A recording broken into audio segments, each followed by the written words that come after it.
بخشی کار با زنان و عائله در شهر خوجند مرکز ولایت سوخت برای معلوم کردن زنان و دختران حجاب پوش و ترغیب آنها به آنچه که شیوه ملی لباس پوشی نامیده می شود یک ریدی را راه اندازی کرده است. مسئولان این نهاد یک جایه با خادمان امور رابطه با جامعه، دین و فعال زنان محله ها زنان سطرپوش را به بستن روسری به طرز محلی ترغیب می کنند.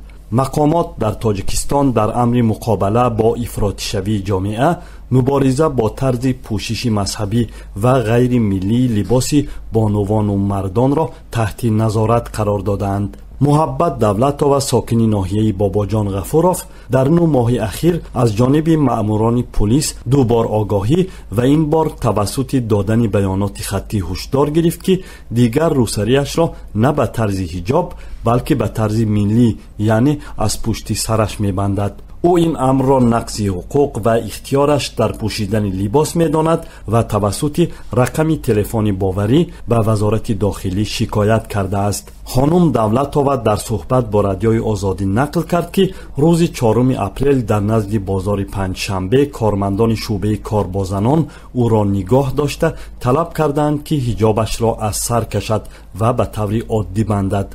وی گفت هرچند نخواست به حرف آنها گوش دهد، آنها او را وادار کردند که عریضه موافقتش به گفته آنها را امضا کند. پلیسی گپ امیخه اما وای کردن که این سفر امیخه کارهای فرماندهی شد، عریضه نوشته ما روزیه و این سفر تکرار نمیشه. چی تکرار نمیشه؟ این رمون بودگیسته. اگر شود چی؟ چاره دیگه چاره میبینم.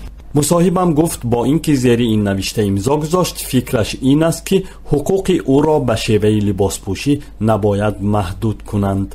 مقدس خان شادیبایو سرمتخصص شعبه کار با زنان و عائله حکومت خوجند است که در رید محله پنجشنبه با زنان حجاب پوش اشتراک و با بانوان صحبت‌ها و کارهای فهماندهی انجام داده است. او در صحبت با رادیوی آزادی روز 5 اپریل گفت که یکی از همصحبتانش محبت دولت‌آوا بود. وی گفت به او پیشنهاد کردند طرز بستن روسریش را اصلاح کند. گفتن که لباسی من مثل شوها باید گفتن یارتش که پشتگی بودن از گردن بالا اوشی فرهنگ لباسی ما میگفتم. من خودم گفتم این چیزه آگاهی رسمی کردیم که ما در ارزشهای میلیون ما فرهنگ داشته بیم لباسی خودمون نزدیکای داریم تو معنی خیلی چیزی میفهمونم با تو چیزی نبندیده دیگر خیلی که بندید کشتیم و خلطه کشته قرام تفکمون نه.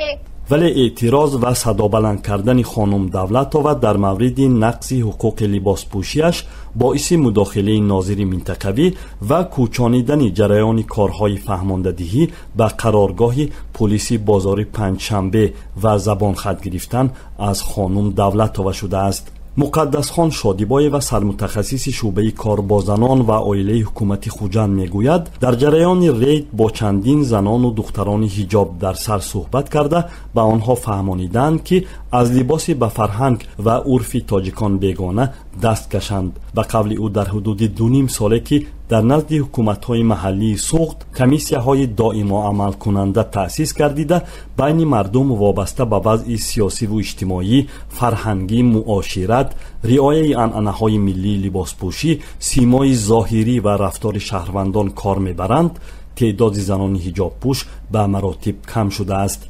بر اساس تغییر قانون تنظیم عنعنه و جشن و مراسم ملی در سال گذشته 2017 پوشیدن لباس ملی در معرکه‌ها در تاجیکستان حتمی شده، در بر کردن لباس سیاهی یک رنگ در مراسم عزاداری نیز اجازت نیست.